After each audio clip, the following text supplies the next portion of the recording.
Right now, over 4 billion people on Earth are wearing a small piece of curved glass in front of their eyes without a second thought. For most of human history, that same small piece of glass didn't just help you see clearly. It decided whether you could read at all, whether you could work, and in some cases, whether you were even considered fit to hold a position of power. Around the 13th century in northern Italy, an unknown craftsman, historians still argue over exactly who, took 2 small discs of polished glass, framed them, and connected them with a simple rivet at the bridge, creating the first true pair of eyeglasses the world had ever seen. Before this moment, someone with failing eyesight simply lost the ability to read as they aged. There was no fix. There was no workaround. There was only the slow, permanent loss of a skill that, for scholars and monks, had defined their entire life's work. This small pair of riveted glass discs was about to quietly decide who got to keep reading and who didn't. Eyeglasses spread almost immediately through Europe's monasteries, and for good reason. Monks spent entire lifetimes hand-copying manuscripts by candlelight, straining their eyes over the decades of painstaking close work. For an aging monk who had spent 40 years transcribing sacred texts, a pair of glass lenses wasn't a luxury. It was the only thing standing between him and forced retirement from the one skill that defined his entire life. Early eyeglasses had no arms, no frames that hooked behind the ears. They perched precariously on the bridge of the nose, held in place purely by careful balance, or in wealthier households, by a servant standing nearby to adjust them. This meant early eyeglasses were almost exclusively a seated, stationary tool, something you used while reading at a desk, not something you wore while walking through daily life. Because of the skill and precious materials required to craft a proper lens, eyeglasses remained firmly restricted to monks, scholars, and the wealthy for centuries. If you couldn't afford glass or access a skilled craftsman, failing eyesight simply meant the slow, permanent end of your ability to read. By the 15th century, the invention of the printing press dramatically accelerated demand for eyeglasses across Europe. Suddenly, books were no longer rare, hand-copied treasures. They were becoming genuinely available to a growing literate middle class. And a growing number of readers meant a growing number of people discovering, often for the first time, that their eyesight simply wasn't good enough to keep up. Venice, already dominant in glassmaking thanks to its Murano craftsmen, became the epicenter of eyeglass production as well.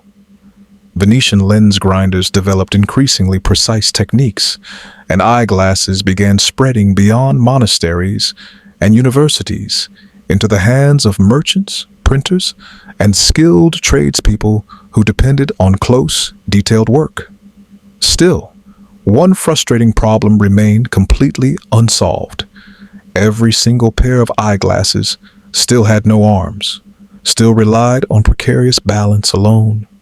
For nearly 400 years after their invention, wearing eyeglasses while walking, working with your hands, or doing anything other than sitting perfectly still simply wasn't practical.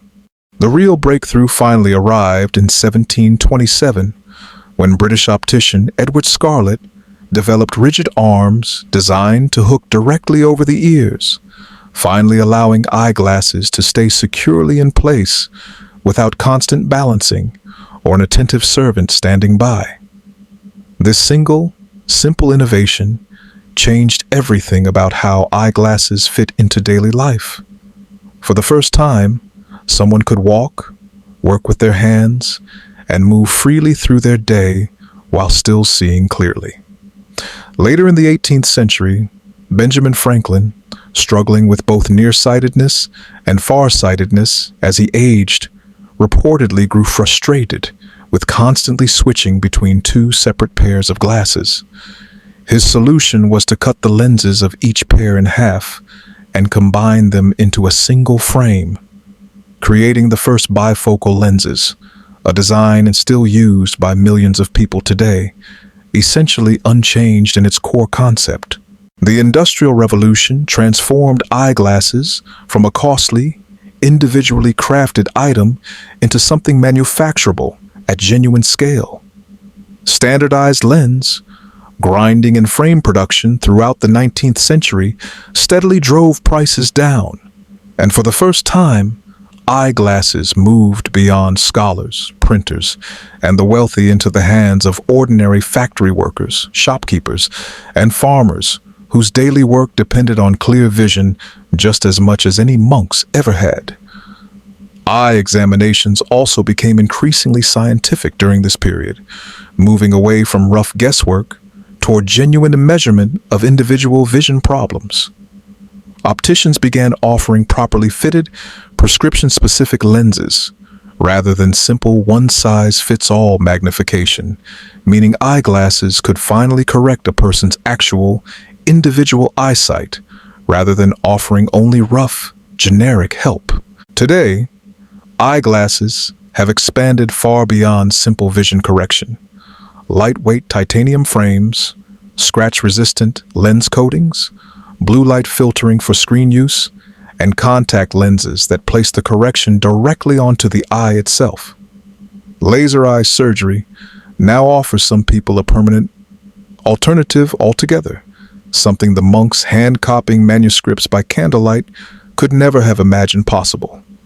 And yet, strip away all of this modern technology, and the underlying purpose remains exactly the same as it was for that unknown Italian craftsman riveting two glass discs together in the 13th century. From a monk balancing frameless lenses on his nose to keep transcribing sacred texts, to Benjamin Franklin cutting his glasses in half out of pure frustration, to the pair resting on your own face right now, eyeglasses have always quietly decided the same thing across every era they've touched. Who gets to keep seeing the world clearly for as long as they possibly can?